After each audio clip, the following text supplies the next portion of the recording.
खुलुमबाय लोगोफोर आंनि संग्राय गारा इउटुब चेनेलाव नोंथांमोनखौ दामानि बुगाले लेबा लानानै गोसो गोरबोनिफ्राय स्राय बरायबाय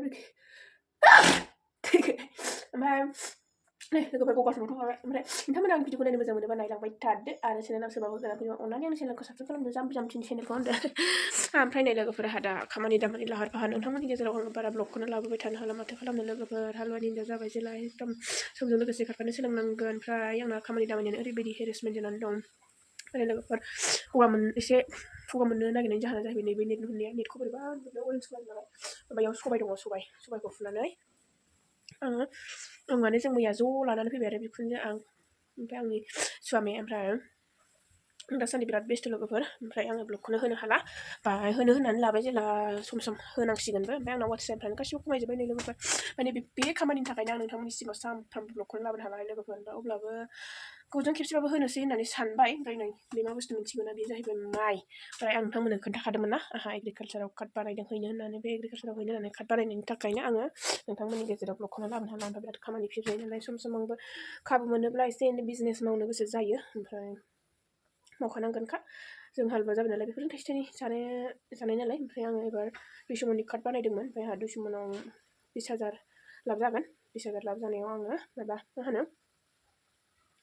20,000 लाब जानायाव 5,000सो खरसा गारब्लाबो आंहा 15,000सो थागोन आरो बेफोरबायदि अंक खालामनानै आङो खामानिखौ मावनो लादोंमोन दा नैबेयाव माखासे सुनानै दङ ओमफ्राय नैबे न'आव माखासे दं लोगोफोर आंना न'खौ मानि थाखाय बानायदों न'आ आंना मानि थाखाय मानसि उन्दुनो नङा लोगोफोर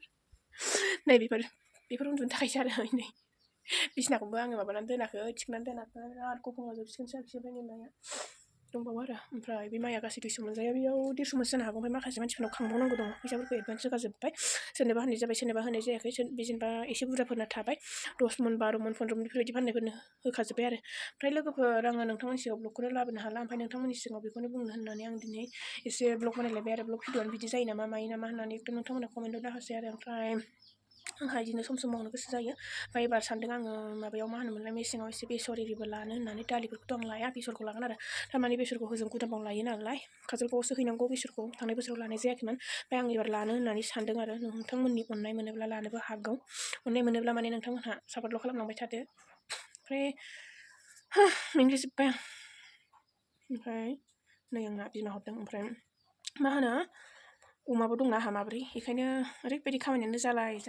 अब्ला लोगोफोर दिनैनि भिडिअखौ एसेयावनो फोजोबबाय नोंथांमोना भिडिअखौ जोबोद नायनायनि थाखाय गोसो गोरबोनिफ्राय गोजोननाय थाबाय ओमफ्राय माथो बुंबावनो आंनि खामानि गालाय गुजाय बेनि थाखायनो आं ब्लगखौ बारा दैलि लाबोनो हाला आरो अब्ला बाय बायसै नेक्स्ट भिडिअ नेनानै थादोलाय।